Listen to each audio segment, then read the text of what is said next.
Jean-Guy, comment tu as trouvé ce Faut qu'on en parle numéro 5? Je ne connaissais pas les 4 autres, donc je l'ai trouvé super, sans doute mieux que les 4 autres, parce qu'il était chez Armor Luxe. En tout cas, c'est très sympa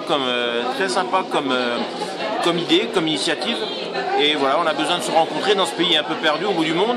Donc c'est super, c'est une belle initiative.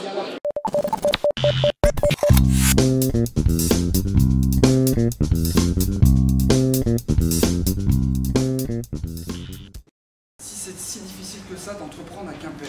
C'était très difficile, pour pas vous le cacher. D'abord, entreprendre, c'est très difficile. Entreprendre en France, je pense que c'est plus difficile que dans certains autres pays. Entreprendre en Bretagne, ici, qui plus est dans le Finistère, c'est encore plus difficile parce qu'on est loin, on a des problèmes de logistique. Contrairement à ce que tout le monde raconte, Quimper Communauté est beaucoup plus industriel que Lorient, Brest, Rennes, ou Saint-Brieuc ou Vannes. On se tire une balle dans le pied en disant qu'on est des mauvais, alors que c'est faux. Il faut qu'on en parle. Est-ce que ça vous est déjà arrivé de penser de bouger, de partir de Quimper, pour vous rapprocher justement de Paris C'est-à-dire,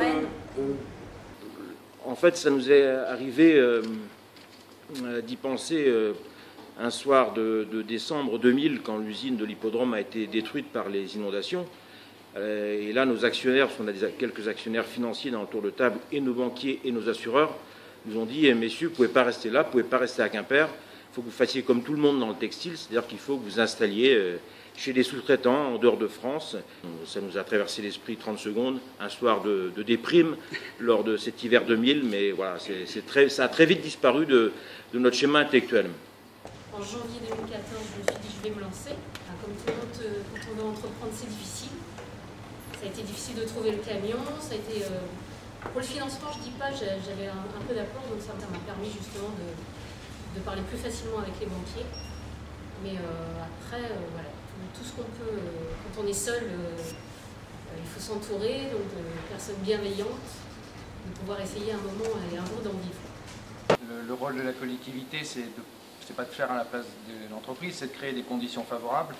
Les signes qui ont déjà été donnés, je pense qu'ils sont favorables, c'est des choses qui paraissent assez symboliques, mais qui ont des résultats comme la gratuité des parkings le soir après 17h, la gratuité des transports le samedi, c'est l'autorisation d'ouverture des commerces en fin d'année à deux reprises, enfin 3 reprises si on compte le début janvier. Pour parfaire un peu notre rapport personnel, on a lancé un crowdfunding qui est c'est un financement participatif. En fait, on a lancé notre projet sur Internet, on s'était donné 45 jours pour récolter 30 000 €.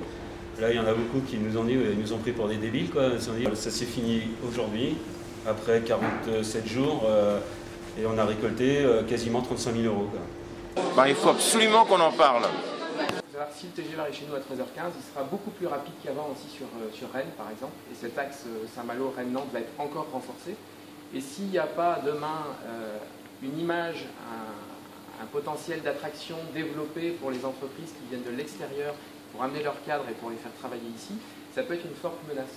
Donc vous avez déjà fait une proposition de rachat.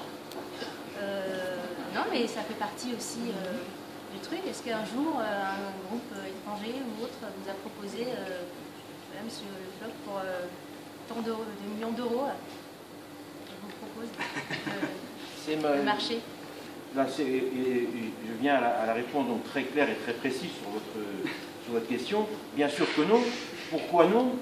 Parce qu'au-delà de la marque qui est belle, et au-delà des cadres qui sont super bien, au-delà d'une équipe de management qui est fantastique, il reste dans cette entreprise une usine très importante de production textile. Et ça, à part un breton fou, que ce soit nos enfants, ou un autre fou dingue, comme moi et Michel, il y a 20 ans, à part des fous, personne ne peut faire une proposition de rachat à une telle hérésie économique. Faut qu'on en parle, hein, et on verra.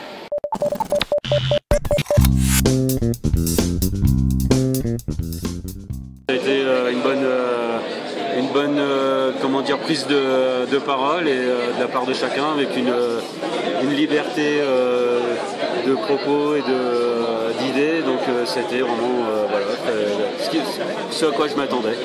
extrêmement sympathique, extrêmement instructif. J'ai trouvé que les gens avaient beaucoup de bonnes idées. On se rend compte que le territoire il a plein de richesses.